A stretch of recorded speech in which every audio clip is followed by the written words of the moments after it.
jaksa penuntut umum. Siap. Baik, silakan langsung. Bismillah. Kejaksaan Negeri Jakarta Selatan demi keadilan dan kebenaran berdasarkan ketuhanan Yang Maha Esa. Replik tim penuntut umum atas pledoi terdakwa Richard Eliezer Budiang Lumiu dan tim penasihat hukumnya dalam perkara pidana nomor PDN 243-CKTSL-10-2022. Majelis Hakim yang kami hormati, tim penasihat hukum dan para pengunjung sidang yang kami hormati, dengan memanjatkan puji syukur kehadirat Tuhan Yang Maha Esa atas taufik, hidayah, dan ridhonya lah kita telah dapat melaksanakan persidangan perkara ini dengan tertib, lancar, dan aman sampai pada tahap pembacaan replik dari tim penuntut umum atas pledoi terdakwa Richard Eliezer Budiang Lumiu dan tim penasihat hukumnya. Pada kesempatan ini izinkanlah kami mengucapkan terima kasih kepada Majelis Hakim yang telah memberikan kesempatan pada kami selaku tim penuntut umum untuk mengajukan replik dalam perkara pidana ini. Rasa hormat dan penghargaan kami sampaikan kepada Yang Mulia Majelis Hakim yang telah dengan tekun, cermat, sabar, serta arif memimpin jalannya persidangan perkara ini sejak digelarnya persidangan hingga saat ini di Pengadilan Negeri Jakarta Selatan.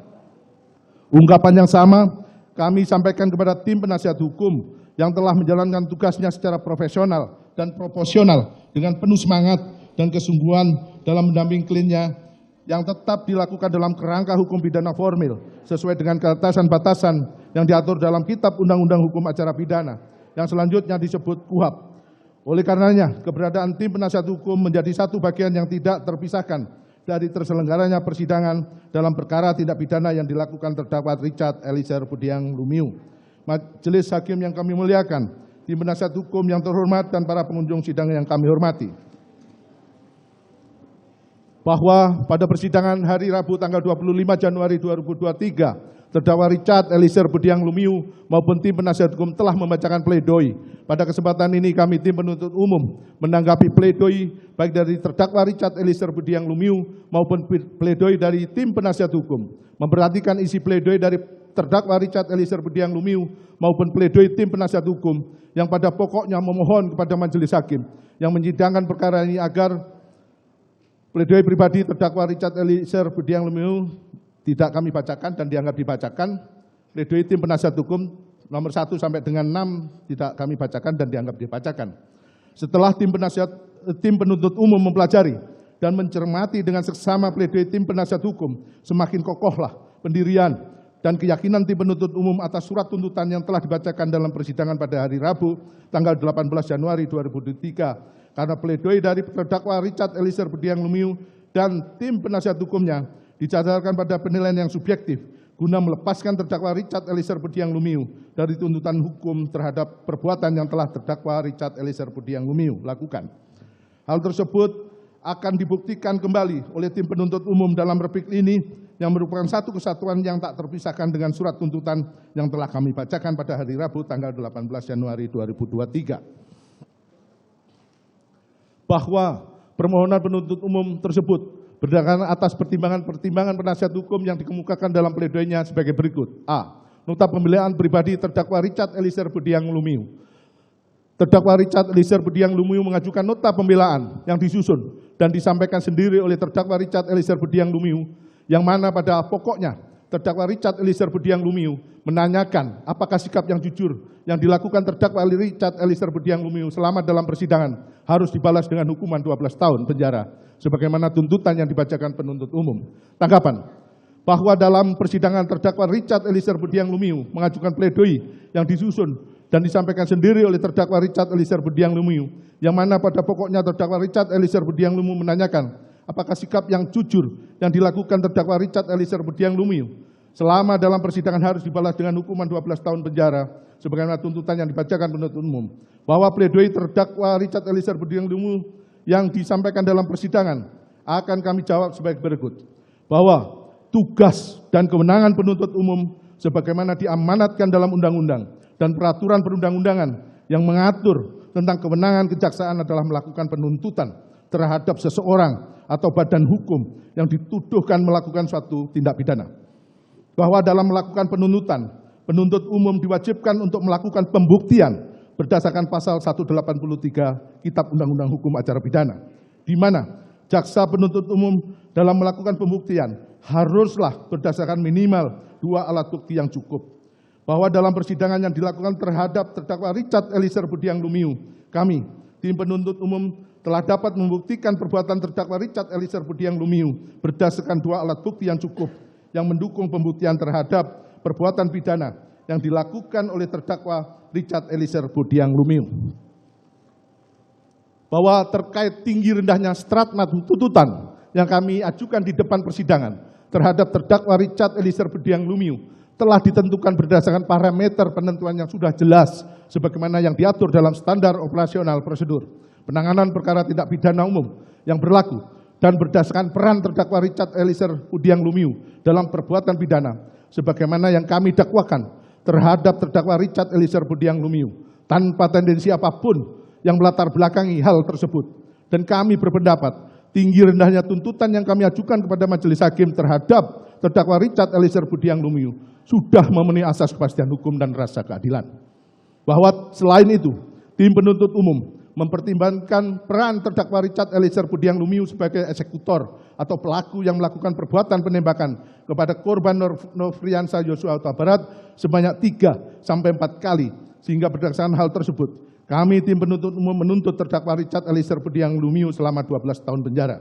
Tuntutan tersebut kami ajukan dengan mempertimbangkan kejujuran dalam memberikan keterangan dari terdakwa Richard Eliezer Budiang Lumiu yang telah membuka kotak Pandora sehingga terungkapnya kasus pembunuhan terhadap korban Nofriansah Yosua Huta Barat. Bahwa tim penuntut umum juga telah mempertimbangkan rekomendasi dari Lembaga Perlindungan Saksi Korban LPSK berdasarkan surat nomor R 0068-1.5.1 HSHP LPSK-01-2023 tanggal 11 Januari 2023 perihal rekomendasi pemberian hak penghargaan sebagai saksi pelaku yang bekerja sama bagi terlindung LPSK Saudara Richard Eliezer Budiang Lumiu dan memperhatikan poin 3 rekomendasi LPSK tersebut dimaksud sebagaimana syarat ketentuan dalam perundang-undangan khususnya dalam pasal 28 ayat 2 Undang-Undang Republik Indonesia nomor 31 tahun 2014 tentang perubahan atas Undang-Undang nomor 13 tahun 2006 tentang perlindungan saksi dan korban, yaitu a. Tindak pidana yang akan diungkap merupakan tindak pidana dalam kasus tertentu sesuai dengan keputusan LPSK sebagaimana dimaksud dalam pasal 5 ayat 2 Undang-Undang RI nomor 31 tahun 2014 tentang perubahan atas Undang-Undang nomor 13 tahun 2006 tentang perlindungan saksi dan korban. B.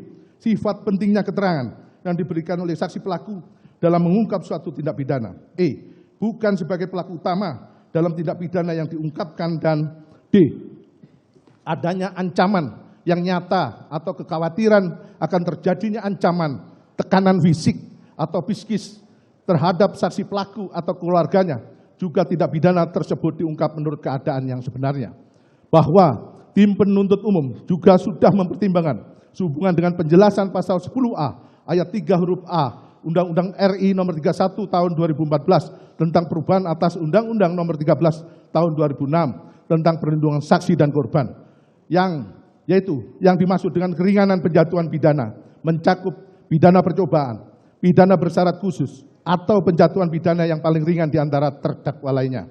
Bahwa terkait dengan serangkaian rujukan di atas, kami tanggapi sebagai berikut. 1. Bahwa dalam penjelasan pasal 10A Undang-Undang RI nomor 31 tahun 2014 tentang perubahan atas Undang-Undang nomor 13 tahun 2006 tentang perlindungan saksi dan korban memang menyatakan frasa penjatuhan pidana yang paling ringan di antara terdakwa lainnya.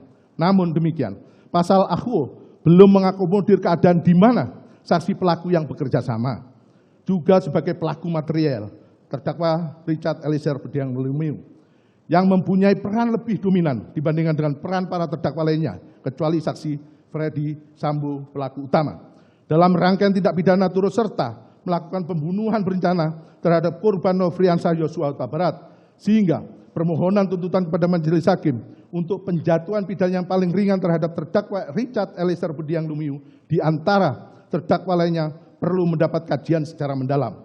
2. Bahwa kondisi ini menimbulkan dilema juridis karena di satu sisi terdakwa Richard Eliezer Budiang Lumiu dikategorikan sebagai seorang saksi atau pelaku yang bekerja sama yang dengan keberanian dan kejujurannya telah berkontribusi membongkar kejahatan yang direncanakan untuk membunuh korban Nofriansah Yosua Huta Barat, dan juga membongkar skenario pengkelabuan yang dibuat oleh pelaku utama yaitu saksi Ferdi Sambo. Namun di sisi lain, peran dari terdakwa Richard Eliezer Budiang Lumiu sebagai eksekutor dari penembakan terhadap korban Nofriansah Yosua Huta Barat perlu juga dipertimbangkan secara jernih dan objektif. 3. Bahwa dalam tuntutannya terhadap terdakwa Richard Eliezer Budiang Lumiu, tim penuntut umum telah bersandar pada asas dominus litis. Ketentuan pasal 8 ayat 3 Undang-Undang Nomor 11 Tahun 2021 tentang Kejaksaan RI yang menyatakan demi keadilan dan kebenaran berdasarkan ketuhanan yang Maha Esa, jaksa melakukan penuntutan. Ketentuan pasal 8 ayat 4 Undang-Undang Nomor 11 Tahun 2021 tentang Kejaksaan Republik Indonesia yang menyatakan dalam melaksanakan tugas dan wewenangnya, jaksa senantiasa bertindak berdasarkan hukum dan hati nurani dengan mengindahkan norma keagamaan, kesopanan, kesusilaan, serta wajib menggali dan menjunjung tinggi nilai kemanusiaan yang hidup dalam masyarakat, serta senantiasa menjaga kehormatan dan martabat profesinya. Serta teori tujuan pemidanaan yang menyatakan pidana dijatuhkan bukan aqua pecatum es karena orang yang membuat kejahatan, melainkan nepesitur supaya orang jangan melakukan kejahatan. Di mana? Dilanjutkan.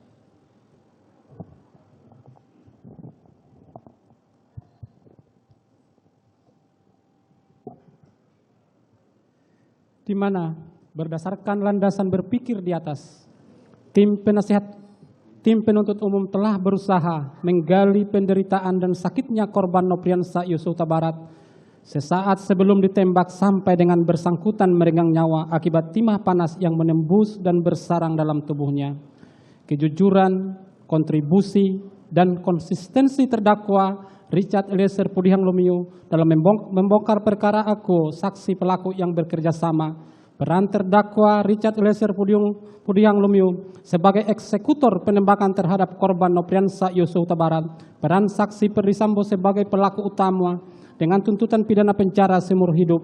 Peran para terdakwa lainnya yang bukan sebagai eksekutor namun memiliki kontribusi yang sangat beragam dalam perkara aku. Penderitaan keluarga korban atas meninggalnya korban Nofriansah Yosua Huta Barat.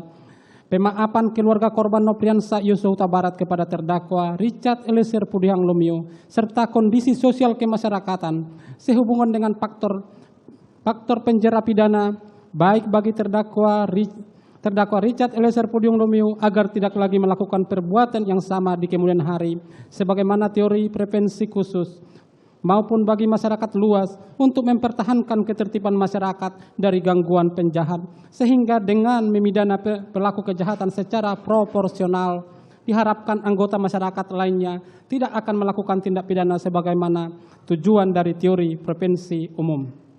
4. Bahwa oleh karena itulah, tim penuntut umum dalam Strakma telah dengan sungguh-sungguh mempertimbangkan untuk memutuskan tuntutan pidana terhadap terdakwa Richard Eliezer Budiang Lumiu selama 12 tahun penjara karena secara sah dan meyakinkan telah melanggar ketentuan pasal 340 junto pasal 55 ayat 1 ke 1 KUHP. B. Nota pembelaan tim penasihat hukum terdakwa Richard Eliezer Budiang Lumiu. 1. Analisa yuridis poin 76 halaman 30 pledoi tim penasihat hukum menyatakan terbukti secara sah dan meyakinkan bahwa terdakwa Richard Eliezer Budiang Lumiu hanyalah merupakan pelaku yang disuruh melakukan tindak pidana manus ministra oleh orang yang menyuruh yaitu saksi Ferdi Sambo manus domina, sehingga terdakwa Richard Eliezer Budiang Lumiu hanyalah merupakan alat yang tidak memiliki kesalahan. Oleh karenanya tidak dapat dipertanggungjawabkan secara pidana sehingga terdakwa Richard Eliezer Budiang Lumiu sama sekali tidak memiliki niat jahat atau mens rea untuk menghilangkan nyawa teman sekamarnya sendiri in cause korban Nofriansah Yosua Huta Barat sehingga berlaku asas tiada pidana tanpa kesalahan. Dalil pledoi penasihat hukum terdakwa Richard Eliezer Budiang Lumiu adalah tidak tepat. Penasihat hukum terdakwa Richard Eliezer Budiang Lumiu keliru dalam menafsirkan terdakwa Richard Eliezer Pudiang Lumiu tidak dapat dipertanggungjawabkan secara pidana karena merupakan orang yang disuruh dan tidak terdapat mens rea atau dikatakan sebagai manus ministra. Pada prinsipnya, sebagai orang aparat penegak hukum yang mempunyai disiplin keilmuan ilmu hukum tentu sudah mampu membedakan mana yang tidak dapat dijadikan sebagai pertanggungjawaban pidana dan mana yang dapat dijadikan sebagai orang yang dapat dijadikan sebagai pertanggungjawaban pidana. Sama-sama kita ketahui yang dikatakan dengan manus ministra adalah orang yang tidak mampu bertanggung jawab, yaitu A. Tidak dapat dipidana seseorang yang melakukan perbuatan yang tidak dapat dipertanggungjawabkan kepadanya karena kurang sempurna akal jiwanya atau terganggu karena sakit, pasal 44 KUHP. B. Daya paksa atau permah, melakukan perbuatan yang didorong oleh daya paksa sama sekali tidak dapat ditahan sebagaimana pasal 48 KUHP. C. Melaksanakan perintah jabatan dalam hal ini menjalankan perintah yang sah sebagaimana dalam pasal 51 KUHP. Apabila kita cermati sepanjang persidangan yang melelahkan ini, terdakwa Richard Eliezer Pudiang Lumiu tidak terdapat tanda-tanda atau ciri-ciri sebagaimana yang disyaratkan pasal 44 KUHP, kurang sempurna akalnya, pasal 48 KUHP daya paksa, pasal 51 KUHP perintah jabatan. Terdakwa Richard Eliezer Pudiang Lumiu semata-mata menunjukkan loyalitasnya, mens rea, sehingga diwujudkan dalam bentuk kerjasama will and weapons dengan peranan yang berbeda-beda. Dalam hal ini, terdakwa Richard Eliezer Pudiang Lumiu berperan sebagai orang atau pelaku utama yang melakukan penembakan awal dan menembak yang kedua diperankan oleh saksi Perdi Sambo. Dengan demikian, sempurnalah bentuk kerjasama sebagaimana disyaratkan pasal 340 KUHP, junto pasal 55 ayat 1 ke 1 KUHP. Dengan demikian, dalil penasihat hukum terdakwa Richard Eliezer Pudiang Lumiu harus dikesampingkan. 2. Analisa juridis poin 100, pledoi halaman 40 yang mengatakan bahwa meskipun dalam penerapan pasal 51 ayat 1 KUHP, elemen melawan hukumnya menjadi hapus, maka untuk menilai apakah perbuatan pidana yang dilakukan oleh terdakwa Richard Eliezer Pudiang Lumiu dapat dicela atau dihindari sehingga dapat dipersalahkan secara hukum, maka penting untuk melihat dan mengkaji aspek kesalahan psikologis. Dalil pledoi penasihat hukum terdakwa Richard Eliezer Pudiang Lumiu adalah tidak tepat. Penasihat hukum terdakwa Richard Eliezer Pudiang Lumiu keliru dalam menafsirkan perbuatan terdakwa Richard Eliezer Pudiang Lumiu dapat menjadi hapus dengan alasan pertimbangan aspek kesalahan psikologis. Apakah terdakwa Richard Eliezer Pudiang Lumiu dapat dilepaskan dari pertanggungjawaban karena aspek psikologis? Jawabannya tentu tidak. Karena terdakwa Richard Eliezer Pudiang Lumiu dalam hal ini bukan yang terpengaruh karena ketakutan atau karena dibawa kuasa penguasa, dalam hal ini saksi Perdi Sambo, melainkan terdakwa Richard Eliezer Pudiang Lumiu dalam hal ini hanyalah memperlihatkan loyalitasnya sebagai orang yang ikut dalam saksi Perdi Sambo. Dan apakah karena ikut dengan saksi Perdi Sambo dapat dibenarkan untuk melaksanakan permintaan saksi Perdi Sambo yang tidak sah atau melawan hukum? Jawabannya tentu tidak dapat dibenarkan. Sehingga apa yang dikemukakan oleh ahli hukum Jan Remlik berpendapat suatu perintah yang diberikan secara utuh tidak sah, tidak menyediakan sifat dapat dipidananya perbuatan karena sudah semestinya apa yang melawan hukum tidak berubah menjadi sejalan dengan hukum sekedar karena dilakukannya dasar perintah. Memperhatikan fakta hukum yang terungkap di persidangan tidak dapat diterbantahkan, baik pengakuan terdakwa maupun keterangan saksi Perdi Sambo menerangkan bahwa terdakwa Richard Eliezer Lumiu diminta untuk menembak korban Nopriansa Yosua lalu diberikan peluru untuk diisi dalam magazin dan dipasangkan dalam senjata api Glock milik terdakwa yang kemudian pada akhirnya digunakan untuk menembak korban Yosua. Dengan demikian jelaslah bahwa terdakwa Richard Eliezer Pudiang tidak dapat lepas dari tuntutan sehingga dalil penasihat hukumnya harus dikesampingkan. Dilanjutkan.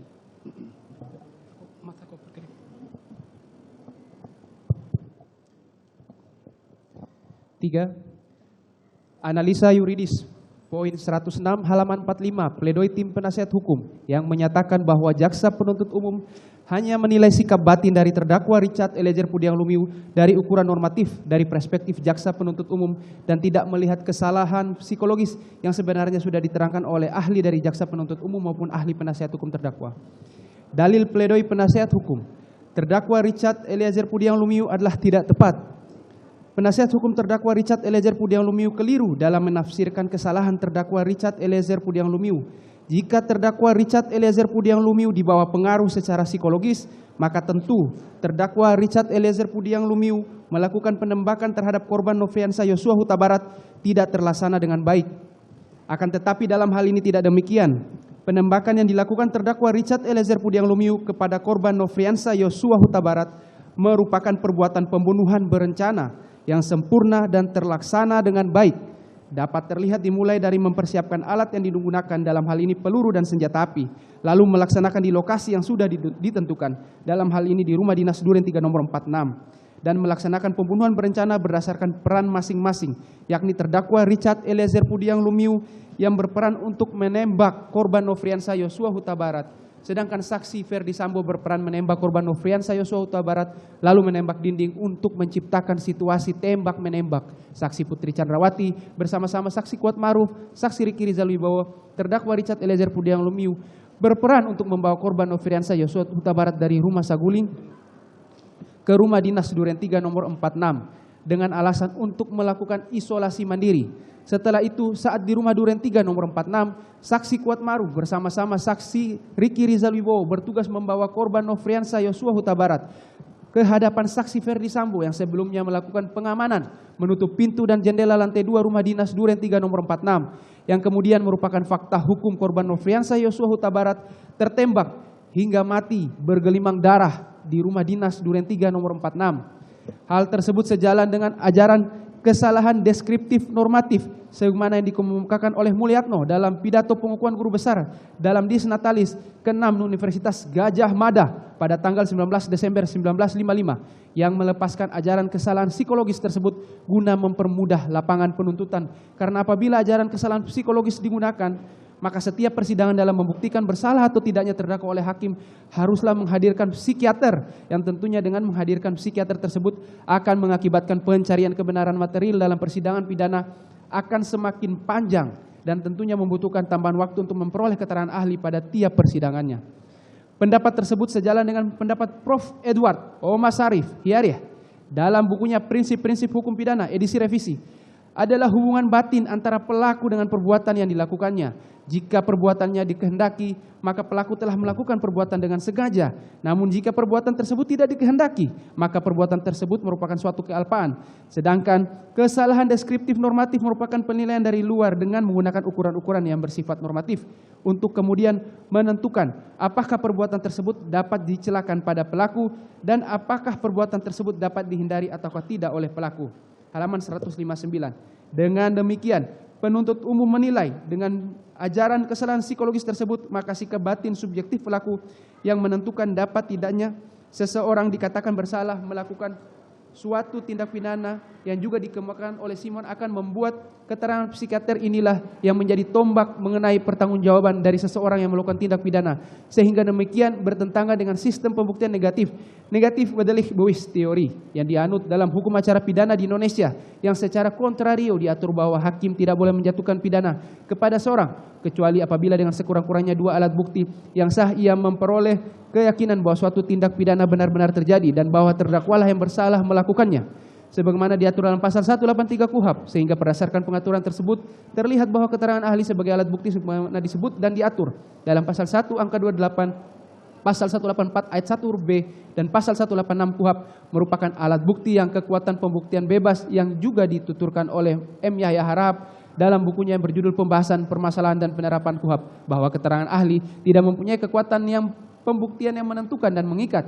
Keterangan ahli bersifat fris bewis krah atau tidak mengikat karena ahli dalam memberikan keterangannya terbatas pada kemampuan dan keilmuannya yang kemudian diserahkan kepada hakim, sehingga tidak dapat dikatakan mempunyai kekuatan pembuktian yang sempurna. Pasal 183 ayat 2 KUHP. Kemudian lebih lanjut mengatur bahwa keterangan ahli tidak cukup membuktikan kesalahan terdakwa apabila tidak didukung oleh alat bukti yang lainnya.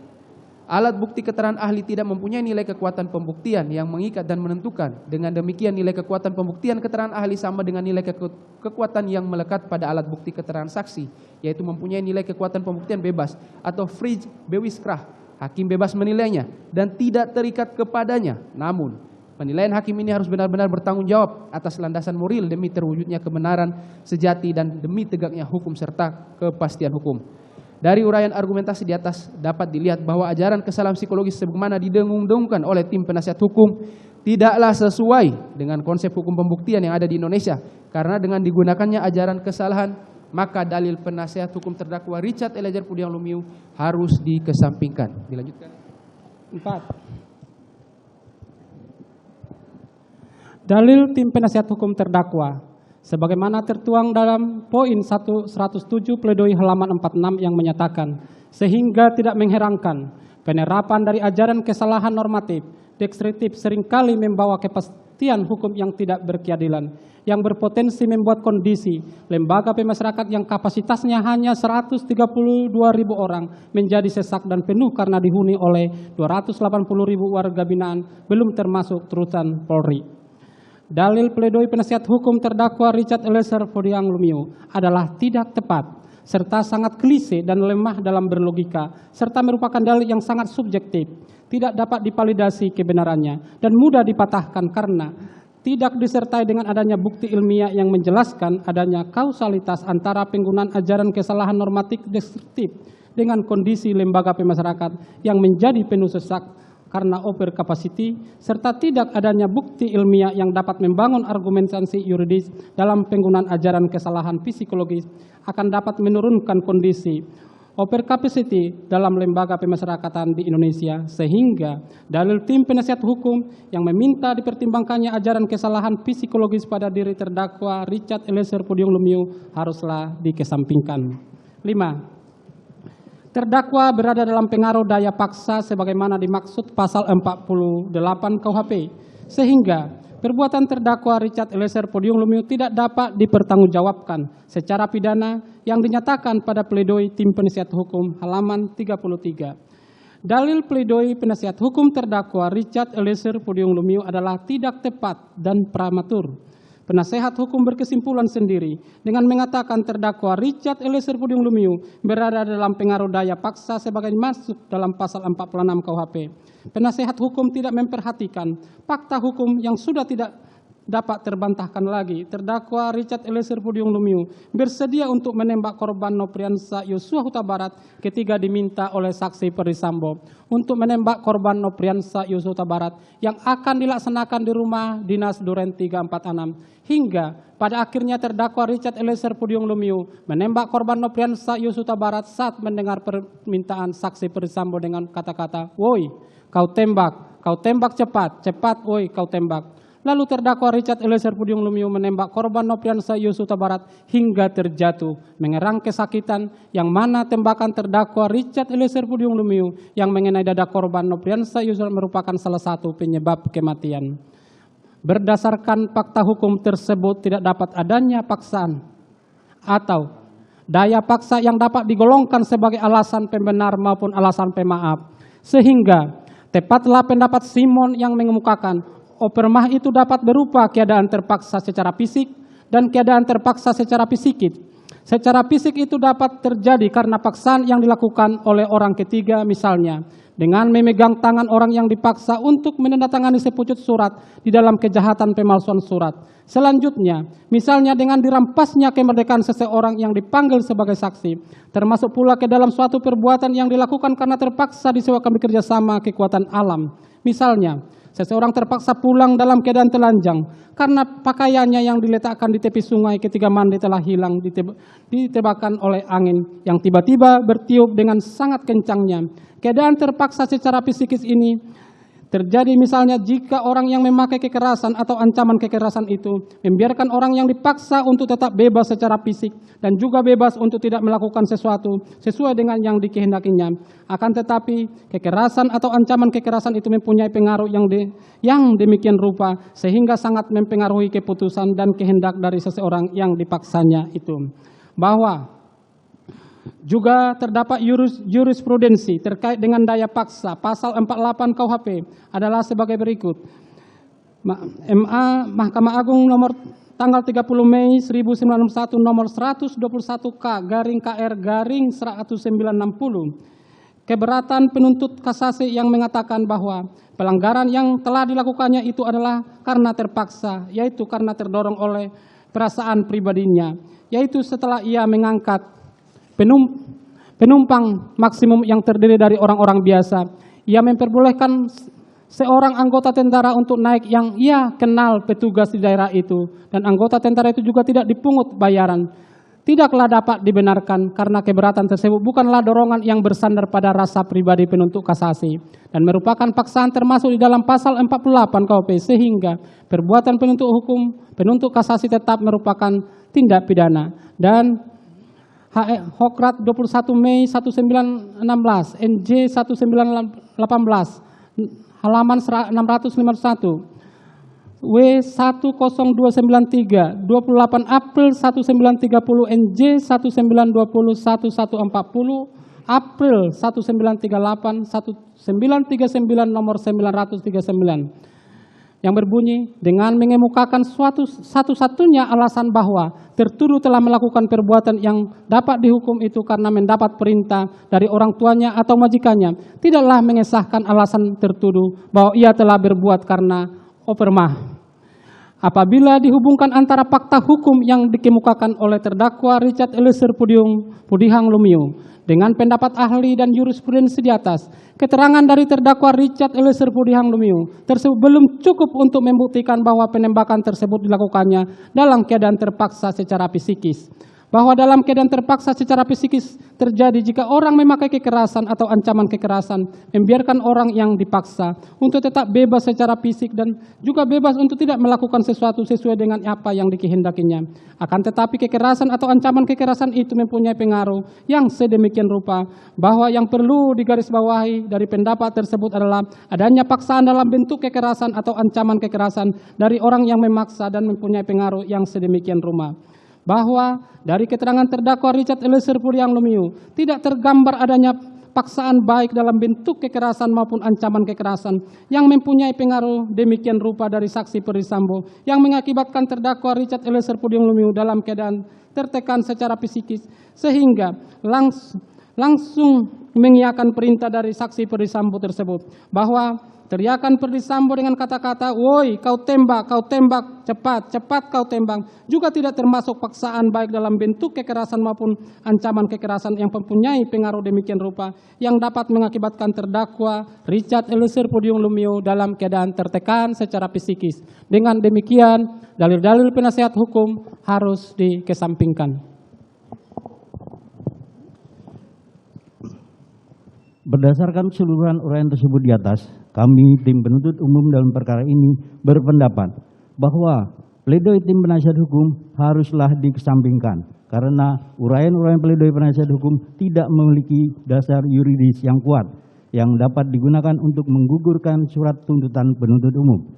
Berdasarkan hal-hal tersebut di atas, penuntut umum memohon kepada majelis hakim yang memeriksa dan mengadili perkara ini untuk 1. Menolak seluruh pledoi dan dari tim penasihat hukum terdakwa Richard Eliezer Pudihang Lumiu. 2. Menjatuhkan putusan sebagaimana diktum tuntutan penuntut umum yang telah dibacakan pada hari Rabu tanggal 18 Januari 2023. Demikian replik penuntut umum atas pledoi penasihat hukum terdakwa Richard Eliezer Pudihang Lumiu yang telah kami bacakan dalam persidangan hari ini, Senin tanggal 30 Januari 2023. Selanjutnya, kami menyerahkan sepenuhnya kepada majelis hakim yang mulia untuk memutuskan perkara ini dengan seadil-adilnya. Sekian, terima kasih.